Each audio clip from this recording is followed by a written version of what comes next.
What's one thing you saw against Boise State UNLV back in October that you'd love to see again? Call 208-424-9300 on our Taco Bell hotline, because Prater, on October 18th, UNLV came to the Blue 6-0, man. Yes, sir. Boise State was 4-2. Yep. They hadn't beaten anybody, and they lost to the only two decent teams they played, Boise State at the time. And, this was a 28-24 game at halftime, which Boise State had a lead. And then the second half got away from UNLV a little bit. Boise State scores 21 points in the third quarter and never looks back. Put a 50 burger on Dan Mullen. 56-31 in the second half. Boise State outscored the Rebels 28-7. I mean,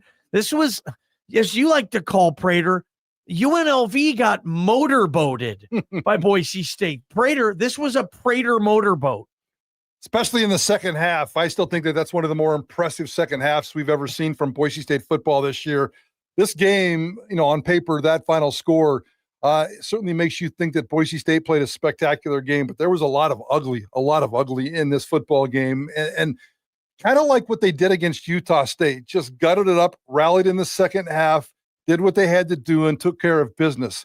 I remember this being the Amarian McCoy game. I don't forget, really early in that game, he had back-to-back 15-yarders, I think on the same play or certainly on the same drive. Yeah, that defensive holding. I'm sorry, I get his roughing his personal foul penalties confused. Yeah, I'm sorry, Amarian, but I do. Defensive holding and a personal foul on the same play, 30 yards, and he got benched. Don't forget, he got benched in that game. He came over and sat on the bench in the first half, and he sat there at the end of the bench by himself pouting. And at one point, if I remember right, Chenander put in the Freeney kid, the Sherrod Smith kid, and maybe even a third DB just to make a point. And then Amarian McCoy comes back in the second half, pick six. Boise State's defense is just spectacular in that second half. Dylan Riley goes off. It was just a really, really cool second half, although that's also the game that nobody saw because, remember, we beat up the fans because that's the game where the fans left in the second half. That was the UNLV That was one. the one. That was New Mexico when the weather was bad. I thought it was UNLV, but maybe it was. But I remember it being – I remember after the UNLV game that people were a little upset that they did not stick around till the very end. But maybe that happens before. But I thought Boise State, you came away from that game, and the one thing I remembered was Boise State's a dominant football team, and Boise State's the best team in the Mountain West Conference. I left that game saying there's no chance in any hell whatsoever that Boise State's going to lose a Mountain West game, and it won't even be close. Yep. That's what we were saying on Bronco game night. This kind of stamped it, sealed it, solidified it.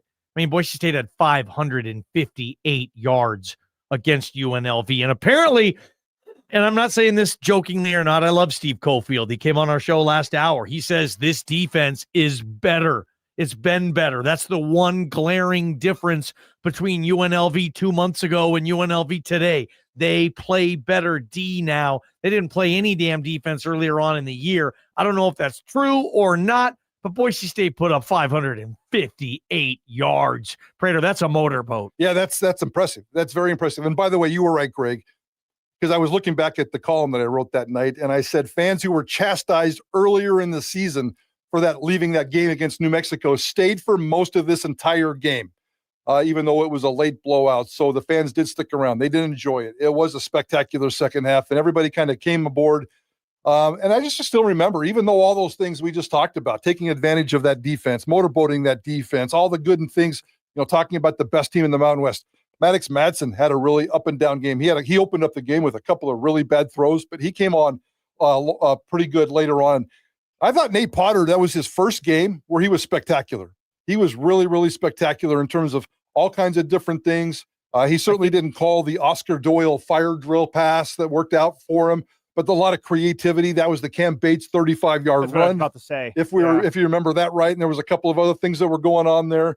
So I thought, Nate Potter really kind of captured my attention then. Unfortunately, he's been very inconsistent since then, but that was the night he's got to go into this game thinking, I called a great game against UNLV. I can do it again. It's kind of interesting because I left that game thinking, okay, Maddox Madsen's just better at football than Anthony Calandria.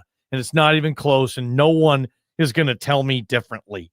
Now we look at this, and if I text people or ask people to text right now, who would you, if you could pick who's starting at quarterback this game between those two, it might be more Calandria. He just was named the offensive player of the year in the league. But after that game, I mean, Maddox clearly outdueled him. He threw 4 touchdown passes, tied his career high, did Mad Dog, and 11 yards per attempt. So they were going downfield. He had 253 yards on just 14 completions.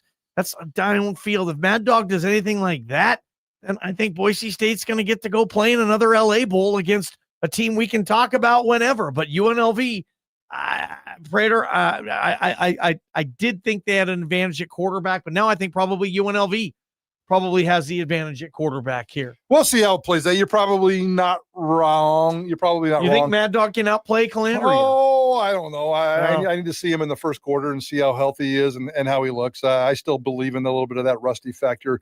I don't think Boise State needs to score 56 points. I don't think this is going to be what was that score, 56? 56-31. I don't think that's going to be that high again. I think you can probably score 31 points and win this football game. Don't forget, Boise State sacked. I don't think it was all Calandria, or maybe it was, but they had 7. They have 7 sacks in that game. No, they only had 3 sacks, but they had a whole bunch of TFLs. They had like 7 TFLs. They had 3 sacks in that game. They put a little pressure on him. I thought the defense played pretty well. I think Boise State's defense can be just a little bit better. I don't think Boise State's offense can score 56 points, so the defense is going to have to be better. Yeah, I mean, this was a Dylan Riley game, Greg. 200 yards on like 15 carries for Dylan Riley. You know, I think maybe not to sound the alarms for BSU, but this feels like this game was the peak of Boise State's season. Okay.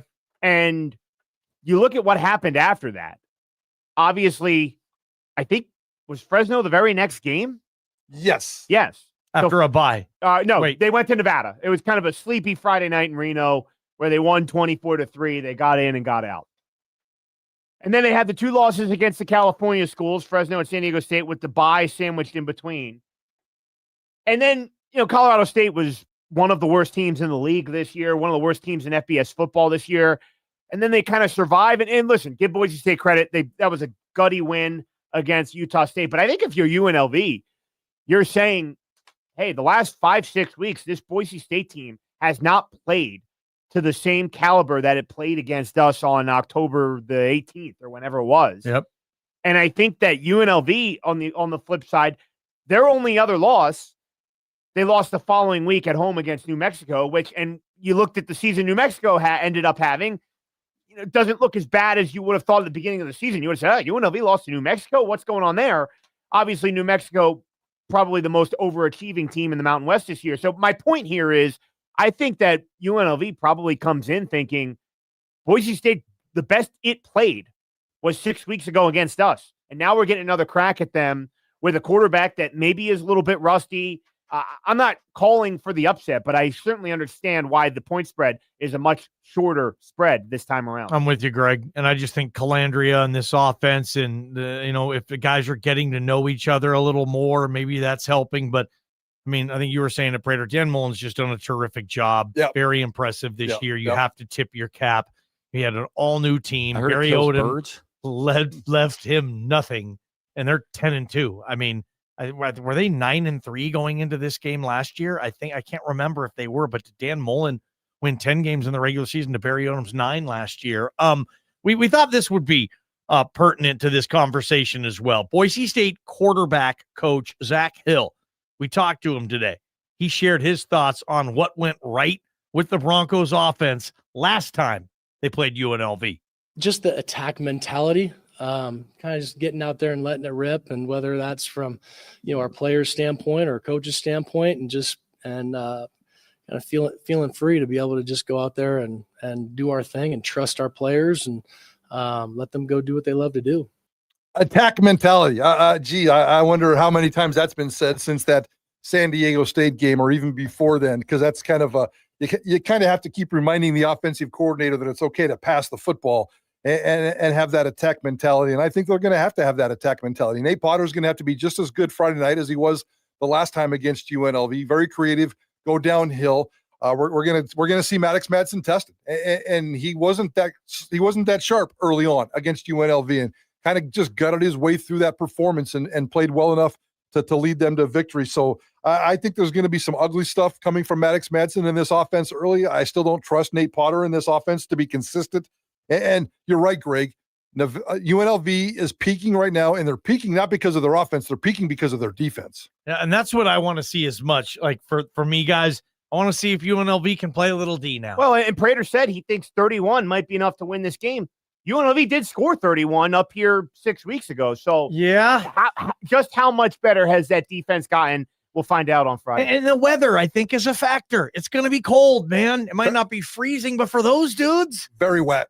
It's going to be wet as hell. It's going to be in the 30s and wet. Okay. Yeah, I mean, so, running backs, hold on to the ball. Yeah. It's going to be wet. Maybe they'll use Thomas this time. Boise State's been lucky. Like, they haven't, UNLV's best offensive player, if it is Chet Thomas, like, he hasn't killed Boise State 11 times last time they came up here. Yeah. They still were able to run the ball well, but. And he's close to he's just a couple yards short of 1,000 yards, so he can still get some damage done. And I would expect he's going to do some kind of damage, but I think that this is going to be a lot different of a football game than what we saw in October. Prater, I got to get to one comment on our YouTube channel right now. By the way, this is our video segment right now, so this segment is airing at our YouTube channel. It's from Surf City Bill. He says, guys, if Mad Dog is rusty and just doesn't perform, do you believe Spencer will pull him? I asked Zach and Spencer that today, and neither one of them would answer that. I know, man. You're asking Spencer to do something there that he would not want to. And guys, what do you think it is? Here's what we're going to ask you, and you can call in 208-424-9300. What is the threshold of when you are going to watch this movie and you are going to say, dang it, Spencer, I think you got to pull the starter. He's not there. He's not healthy, whatnot. What is that going to take for you to finally say, Spencer, put the backup in? I don't know what it is. I don't think Spencer will make that call based on performance. I think he'll make that based on physical appearance, physical injuries.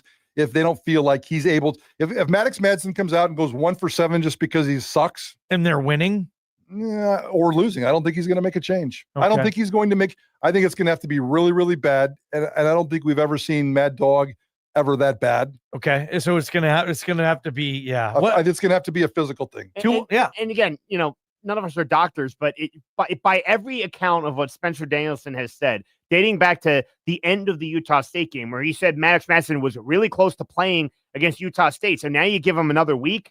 Yeah, maybe something happens in the game that makes Madsen less healthy.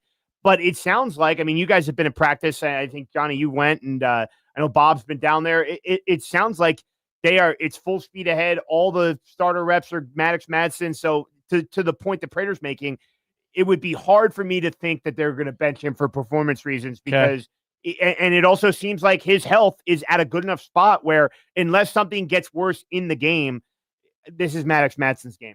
208-424-9300. It's the Taco Bell hotline. Call and let us know your opinion on Madsen and what Spencer would do, and share those thoughts, Prater. They all admitted today. Well, I don't know if we asked Madsen this, but the coaches admitted that he's not 100%. He's not 100%. They did admit that. I don't know if they put a number on it, but he's still working with some orthotics in his shoe. They think they got it figured out.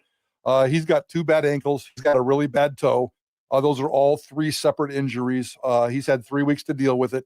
I think physically he's going to be fine, but it's just going to take one play, and all of a sudden we're going to see Max Cutforth, and that'll be very, very interesting. By the way, as we said, Boise State scored 56 points in that game?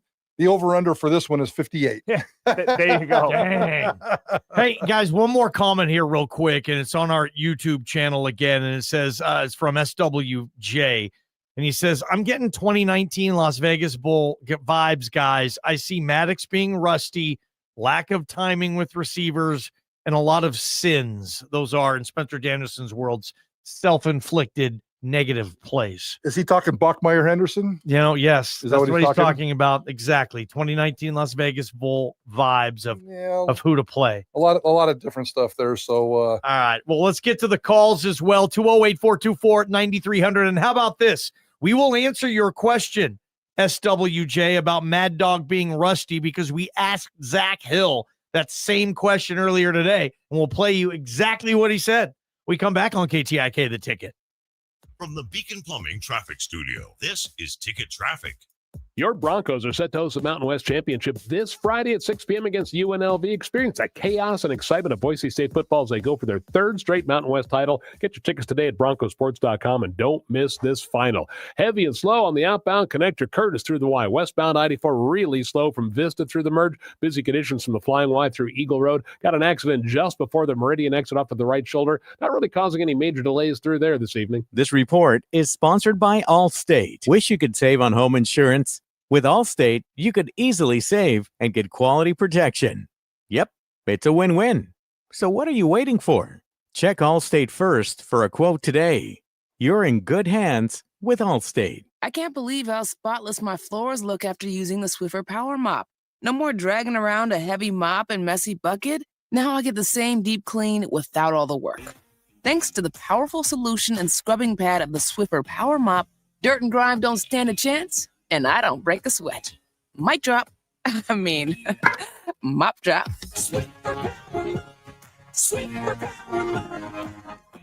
A smarter way to mop.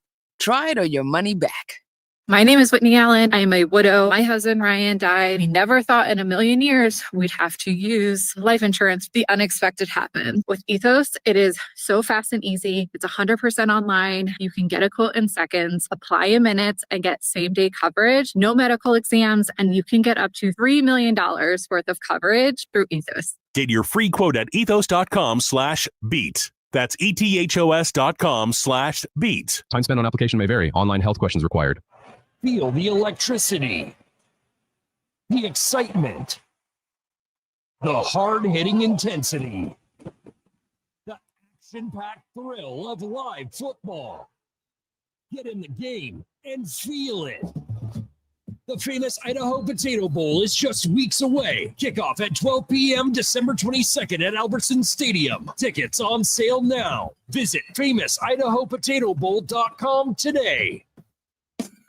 There's good, there's better, then there's exceptional. WBM.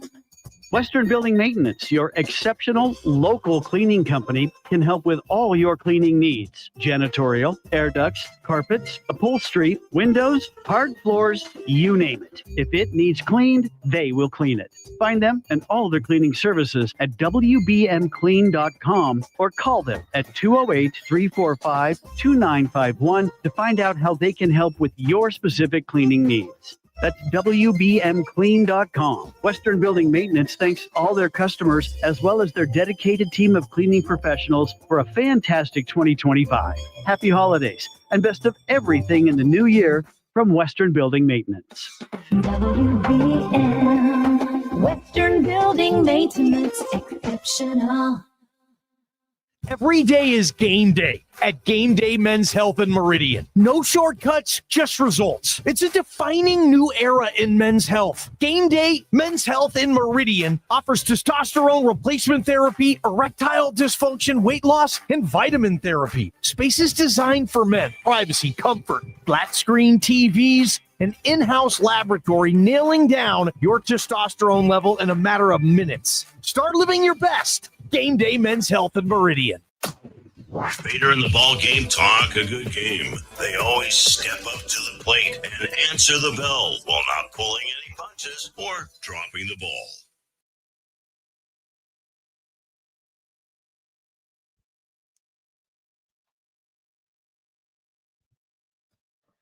Thursday, Broadway on the Rocks. Come see us. Friday, Albertson Stadium outside. Come see us. Ahmed Hassanin will be there.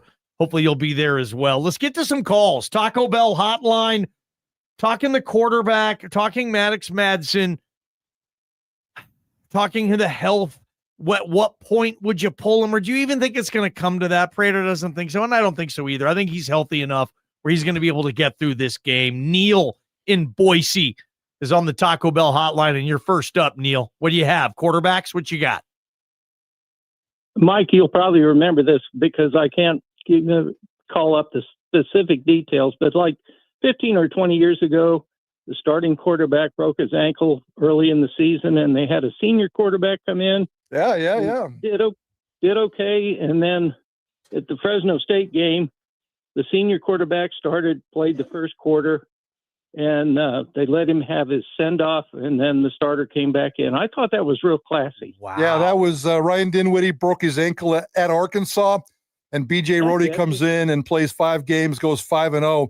And you're right, there was a little exchange there on senior night with a little back and forth, and B.J. Rhodey in a 5-week period cemented his name as one of the legendary Boise State football players. He did. I mean, the original number 11. Trust me, BJ will tell you all about it next time you talk to him. But yeah, that was a really good call, Neil. And you can stay on the line if you have something else. But I do want to come in real quick and say, like, with that, like Chris Peterson or whoever made that call, Dan Hawkins, even though RD was ready, they still started BJ, yes, and then kind of eased RD in. Yes. And that really worked well for them. Yes. That's not going to be the plan here, and I'm not saying it needs to be, but that's a good point you brought up, Neil. I forgot about that. You're right. Rhodey started the game that RD came back in. They put him in like the first quarter or whatever, but yeah, they did give Rhodey that start. And they beat Fresno anyway. So thanks, guys. Take care. 208 good memories. 208-424-9300. Here's Zach Hill, quarterback coach, former offensive coordinator here. Now he's just focusing on Maddox Madsen. And after the last couple of games with Cutforth starting, how has Zach Hill and the other coaches kind of handled the behind-the-scenes stuff when you got to juggle Max Cutforth and Maddox Madsen? For him to come in and play a few huge, meaningful games for us and having a bunch of success. Obviously got, a lot better through those games as well and learned a ton. We were pretty clear with the quarterbacks moving into this week, talking with Coach D. And, if Maddox was able to practice and play at a high level and look good out there, then we were going with him. And obviously he's got a ton of experience and been a multi-year starter for us. So feel really good about that he's back in action. And, again, with Max, he's done a great job this week too and just handling it. And he's put himself in a great position as well. That's one thing I really like about this coaching staff.